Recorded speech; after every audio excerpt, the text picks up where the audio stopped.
அனைவருக்கும் வணக்கம். இந்த வீடியோவில் பேவிங் கான்கிரீட்டை பற்றி பார்க்கலாம். டிஐஒய், அதாவது டூ இட் யுவர் செல்ஃப். நீங்களே வீட்டில் இந்த மாதிரியான ஒரு அமைப்பை ரெடி பண்ண முடியும். எப்படி பண்ணுறது அப்படிங்கிறத இந்த வீடியோவில் பார்க்கலாம். நம்மளுக்கு நிறைய பேருக்கு தெரிஞ்சிருக்கும் பெர்மனன்ட் பிளாக் அப்படிங்கிறது. பெர்மனன்ட் பிளாக் அப்படிங்கிறது நம்ம நிறைய இடங்கள்ல, அதாவது தோட்டங்கள்லையும் கார் பார்க்கிங்லையும் அதை பயன்படுத்தியிருப்போம். அதற்கான காரணம் என்னென்னு பார்த்தீங்கன்னா, அது வந்து இன்டர்லாக்கிங் முறை மூலமாக கனெக்ட் ஆகிருக்கும். அதிகமாக மழை பெஞ்சாலும் அதுக்கு நடுவில் இருக்கக்கூடிய அந்த கேப் வழியாக தண்ணி வந்து கீழே போயிடும். கார் வந்துட்டு எவ்வளோ வெயிட் அதிகமாக அந்த டயர் வழியாக கொடுத்தாலும் அந்த இடத்துல எந்த விதமான ப்ராப்ளமும் இருக்காது. இன்டர்லாக்கிங் சிஸ்டம் மூலமாக இருக்கிறதுனால கொஞ்சம் நகர்ந்து கொடுத்துட்டு பிரேக் ஆகாமல் பார்த்துக்கும். ஸோ அந்த மாதிரி முறையை தான் டூ இட் யுவர் செல்ஃப் மூலமாக வந்துட்டு இன்றைக்கி நம்ம பண்ண போகிறோம். இது எப்படி பண்ணுறது, இதுக்கு எவ்வளோ செலவாகும் அப்படிங்கிற விஷயங்கள்லாம் இந்த வீடியோவில் பார்க்கலாம். இந்த செய்முறை வந்து பார்த்திங்கன்னா, நிறைய பேரோட வீடுகளில் தோட்டம் இருக்குது, இல்லை மாடியில் வந்துட்டு ஒரு குறிப்பிட்ட இடம் மட்டும் நான் இந்த மாதிரியான நம்ம அமைப்பை அமைக்கணும் அப்படிங்கிற மாதிரி நினைக்கிறீங்கன்னா இது ரொம்ப ரொம்ப யூஸ்ஃபுல்லாக இருக்கும். இதோட அட்வான்டேஜஸ் டிஸ்அட்வான்டேஜஸை வீடியோட கடைசியில் சொல்கிறேன். சிவில் இன்ஜினியரிங் மற்றும் வீடு கட்டுவது சம்பந்தமான நிறைய யூஸ்ஃபுல்லான வீடியோஸ் தினம் நம்ம யூடியூப் சேனலில் போட ஆரம்பிச்சிட்டோம். ஸோ நம்ம சேனலை சப்ஸ்கிரைப் பண்ணிக்கோங்க, உங்களுக்கு ரொம்ப யூஸ்ஃபுல்லாக இருக்கும். முதல்ல பெர்மனன்ட் பிளாக்குக்கும் நம்ம செய்யக்கூடிய அந்த டிஐஒய்க்கும் என்ன டிஃப்ரெண்ட்னா, பெருசாக எந்த இது டிஃப்ரெண்ட்டுமே கிடையாது.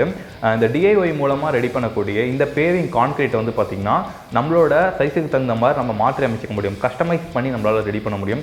ஒரு இடத்துல நடந்து போகிறதுக்கு மட்டும் அமைப்பு வச்சுட்டு 2 சைடும் தோட்டம் அமைக்கணும், இந்த மாதிரியான இடங்களில் இதை ஈஸியாக பயன்படுத்திக்க முடியும். அதே மாதிரி எனக்கு இந்த மாதிரியான அமைப்புலாம் இருக்கணும் அப்படிங்கிற மாதிரி கிடையாது. ரெக்டாங்கிள், ஸ்கொயர், ரவுண்டு, எந்த மாதிரியான டிசைன், என்ன மாதிரியான அமைப்பில் வேணுமோ அதுக்கான அச்சை நீங்கள் ரெடி பண்ணிக்கிட்டிங்கன்னா அந்த மாதிரி அமைப்பில் உங்களால் ரெடி பண்ண முடியும். ஸோ அந்த வகையில் கஸ்டமைஸ் பண்ண முடியும். பெர்மனன்ட் பிளாக் பார்த்திங்கன்னா ஒரே ஒரு அமைப்பு தான். நம்ம எந்த டிசைனில் இல்லை எந்த மாதிரியான அமைப்பில் வாங்குறோமோ ஸோ அதே தான் எல்லா இடத்துலையுமே ஈவனாக இருக்கும். அதை ஒன்றா இன்டர்லாக் பண்ணிக்கிட்டு தான் அமைக்கிற மாதிரி இருக்கும். பட் இது வந்து இந்த மாதிரி இண்டிவிஜுவல் கொஞ்சம் டிஃப்ரெண்ட்டாக இருக்கும். அந்த வகையில் இது வந்து ஒரு சூப்பரான விஷயம். இன்னொன்று, நம்ம டிஐஒயாக பண்ணுறதுனால என்ன கலர் வேணால் பண்ணிக்கலாம். இதில் வந்து கலர் ஆக்சைட் நம்ம கலந்துக்க முடியும். அப்படி இல்லை அப்படின்னா நம்ம பண்ணதுக்கப்புறமா அதுக்கு மேலே வந்து பெயிண்ட் அப்ளை பண்ண முடியும். ஸோ இந்த மாதிரி நிறைய விஷயங்கள் வந்துட்டு பாசிட்டிவாக இருக்குது. இன்னொன்று, நம்ம டிஐஒய் பண்ணுறதுனால பெர்மனன்ட் பிளாக்கை விட செலவும் கம்மியாக இருக்கும். நம்மளுக்கு பிடிச்ச மாதிரி கஸ்டமைஸ் பண்ணி நம்ம வீட்டுக்கு பயன்படுத்திக்க முடியும். ஸோ இந்த மாதிரி நிறைய விஷயங்கள் வந்து இதில் இருக்கிறதுனால தான் இந்த வீடியோ மேக் பண்ணியிருக்கேன். இதோட டிஐஒய் அப்படின்னு சொல்கிறதுக்கு வந்துட்டு டூ இட் யுவர் செல்ஃப் அப்படிங்கிறது அர்த்தம். அதாவது நீங்களே உங்களால் வீட்டில் பண்ணிக்க முடியும். ஸோ இது வந்து பார்த்திங்கன்னா ஒரு கான்கிரீட் தான். இந்த கான்கிரீட்டை ஒரு அச்சு மூலமாக நம்ம ரெடி பண்ண போகிறோம். இதுக்கு வந்துட்டு நார்மலாக கான்கிரீட்டுக்கு பயன்படுத்தக்கூடிய மெட்டீரியல் மட்டும் தான் பயன்படுத்த போகிறோம். ஸோ இதுக்கான பொருட்கள் வந்து பார்த்திங்கன்னா மெயினாக சிமெண்ட் தேவைப்படும். இன்னொன்று சிப்ஸ்ன்னு சொல்லுவாங்க. ஸோ நம்ம வந்துட்டு ப்ளூ கிரனைட், அதில் வந்துட்டு அரை ஜல்லி, முக்கா ஜல்லி, இந்த மாதிரி ஜல்லிஸ்லாம் வாங்கிட்டு இருப்போம். அதிலே வந்து பார்த்திங்கன்னா சிப்ஸ் அப்படிங்கிற மாதிரியான ஒரு மெட்டீரியல் கிடைக்கும். அரௌண்ட் ஒரு யூனிட் வந்து பார்த்திங்கன்னா 900 to ஒரு கிட்டத்தட்ட வந்துட்டு ஒரு 1000 அந்த ரேஞ்ச் தான் வரும். அப்படி இல்லை அப்படின்னா நீங்கள் பக்கத்தில் இருக்கிற ஹார்ட்வேரில் எவ்வளோ அளவு தேவையோ அந்த அளவு நீங்கள் வாங்கிக்க முடியும். ஸோ அந்த வகையில் வந்துட்டு பார்த்திங்கன்னா கம்மியான அளவே உங்களால் வாங்கிக்க முடியும். இது வந்து சிப்ஸ்ன்னு சொல்கிறாங்க, எம்சாண்ட். ஸோ இந்த மூணுமே கலந்து தான் நம்ம வந்துட்டு கான்கிரீட் மாதிரியான ஒரு பேஸ் ரெடி பண்ண போகிறோம். அந்த பேஸை வந்து எதில் கொட்டுறது அப்படின்னா ஒரு அச்சு தேவைப்படுது. ஸோ இந்த அச்சு தான் வந்து பார்த்திங்கன்னா இதில் நிறைய டிசைன்ஸ் அவைலபிளாக இருக்குது. ஸோ நீங்கள் வந்து ஆன்லைன்லேயே வந்து பார்த்திங்கன்னா டிஐஒய் பேவிங் பிளாக் அப்படின்னு போட்டிங்கன்னா நிறைய அச்சு வந்து அவைலபிளாக இருக்கும். நீங்கள் இதில் எந்த மாதிரியான அச்சு ஒரு ஐடியா இருக்குதுன்னு நினைக்கிறீங்களோ அந்த அச்சை வந்து பார்த்திங்கன்னா ஸோ இரும்பு பட்டறையில் போயிட்டு இந்த மாதிரியான அமைப்பை நீங்கள் கொடுத்திங்கன்னா அவங்க வந்து வெல்டிங் பண்ணி கொடுப்பாங்க. மேக்ஸிமம் வந்து பார்த்திங்கன்னா ரொம்ப கம்மியான அளவு தான் செலவாகும். மேக்ஸிமம் ஒரு 200 to 300 அந்த மாதிரி தான் செலவாகும். ஏன்னா 1-2 இடங்களில் மட்டும்தான் இந்த மாதிரியான ஆங்கிள் வந்துட்டு நீங்கள் வந்து கனெக்ட் பண்ணுற மாதிரி இருக்கும். இதுக்கு உங்கள் வீட்டில் இருக்கிற பழைய ஸ்கொயர் பேப்பர் கூட உங்களால் யூஸ் பண்ணிக்க முடியும். ஸோ இந்த மாதிரி ஒரு அச்சை ரெடி பண்ணிக்கணும். இது ரெடி பண்ணதுக்கு அப்புறமா வந்து பார்த்திங்கன்னா கான்கிரீட்டை என்ன அளவில் மிக்ஸ் பண்ணணும் அப்படிங்கிறது தெரிஞ்சிருக்கணும். ஸோ இதுக்கு வந்துட்டு நம்ம நாமினல் மிக்ஸ் அப்படிங்கிற கான்செப்டை யூஸ் பண்ணுறோம். அதாவது இதோட டிசைன் மிக்ஸ் எப்படி இருக்குன்னு பார்த்தீங்கன்னா M20 கிரேட் கான்கிரீட்டாக இருக்கணும். அதாவது ஒரு பங்கு நம்ம வந்துட்டு சிமெண்ட்டை பயன்படுத்துகிறோம்னா 1.5 பங்கு ஜல்லி பயன்படுத்தணும், 3 பங்கு எம்சாண்ட் பயன்படுத்தணும். ஸோ இதை வந்து M20 கிரேட் கான்கிரீட். பட் நம்ம இங்கே வந்து பார்த்திங்கன்னா 20 mm ஜல்லி பயன்படுத்தலை. பட் இங்கே வந்து சிப்ஸை பயன்படுத்துறதுனால இதோட அளவில் வந்து கொஞ்சம் வேரி இருக்க போகுது.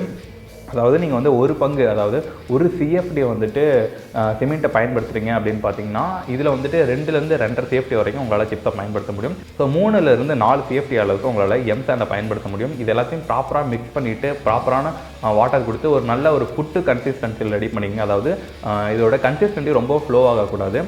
ஓரளவுக்கு நீங்கள் வந்து பிடிச்சி வச்சா அந்த இடத்துல இருக்கணும். அந்த மாதிரியான ஒரு கன்சிஸ்டன்சி இருக்கணும். ரொம்ப ஃப்ளோ ஆகிடக்கூடாது. ஸோ ரெகுலர் கான்கிரீட்டை விட ஒரு 5% வந்து அதோட வாட்டர் லெவல் கம்மியாக இருக்கணும். ஸோ உங்களுக்கே ஐடியா இருக்கும் அதை மிக்ஸ் பண்ணும்போது. ஸோ இந்த மாதிரி தான் மிக்ஸ் பண்ணிக்கணும். சிஎஃப்டை பற்றி தெரியல அப்படின்னு பார்த்தீங்கன்னா, ஒரு கியூபிக் ஃபீட் அப்படிங்கிறது 1 அடி நீளம், 1 அடி அகலம், 1 அடி உயரம் இருக்கக்கூடிய ஒரு பாக்ஸ்க்குள்ளே எவ்வளோ மெட்டீரியல் நம்ம ஃபில் பண்ணுறோமோ ஸோ அதுதான் ஒரு சிஎஃப்டி. ஒரு யூஸ்ஃபுல்லான ஒரு சிமெண்ட் பேக் வந்து 50 கிலோவில் இருக்கக்கூடிய சிமெண்ட் பேக் 1.23 சம்திங் 1.25 CFT அளவுக்கு இருக்கும். ஸோ அதை வச்சு நீங்கள் ஈஸியாக கால்குலேட் பண்ணிக்கலாம்.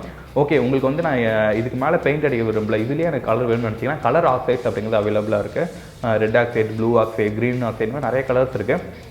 இதில் எந்த ஆக்சைடு வேணுமோ ஸோ நீங்கள் இதெல்லாம் மிக்ஸ் பண்ணிக்க முடியும். ஸோ இந்த மாதிரி மிக்ஸ் பண்ணிட்டு தான் இந்த மாதிரியான ஒரு பேவ்மெண்ட்டை ரெடி பண்ண போகிறோம். இதுக்கு வந்துட்டு இதோட அமைப்பை முதல்ல நீங்கள் வந்து ஆல்ரெடி எனக்கு இந்த டிசைன் தான் வேணும் அப்படின்னு ஆல்ரெடி நீங்கள் வந்து ரெடி பண்ணி வச்சுட்டிங்கன்னா, ஸோ முதல்ல எந்த இடத்துல பண்ணணும் அப்படிங்கிறத ரெடி பண்ணிக்கணும்.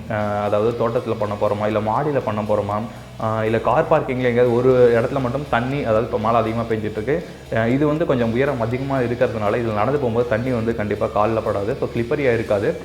ஸோ அந்தளவுக்கு வந்துட்டு இதை நம்ம யூஸ் பண்ணிக்க முடியும். அந்த மாதிரி இடங்களை நம்ம பயன்படுத்த போகிறோமா அப்படிங்கிறத முடிவு பண்ணிக்கணும்.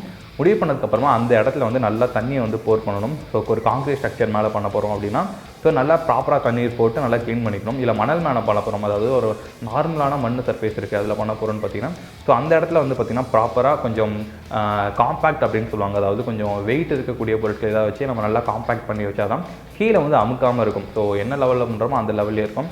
அந்த விஷயங்களை கொஞ்சம் தண்ணி தெளித்து பண்ணிக்கணும். ஸோ இந்த விஷயங்கள் பண்ணி லேண்டை வந்து ப்ரிப்பேர் பண்ணிக்கணும். அடுத்ததாக வந்துட்டு இந்த கான்க்ரீட்டை ப்ராப்பரான மிக்ஸில் மிக்ஸ் பண்ணணும். கான்க்ரீட் மிக்ஸ் பண்ணி ஈவினிங் வரைக்கும் வச்சுக்கக்கூடாது. காலையில் மிக்ஸ் பண்ணுறீங்கன்னா மேக்ஸிமம் ஒரு ஆஃப் டேக்குள்ளே வந்துட்டு இதை பயன்படுத்துறதுல மும்முரமாக இருங்க.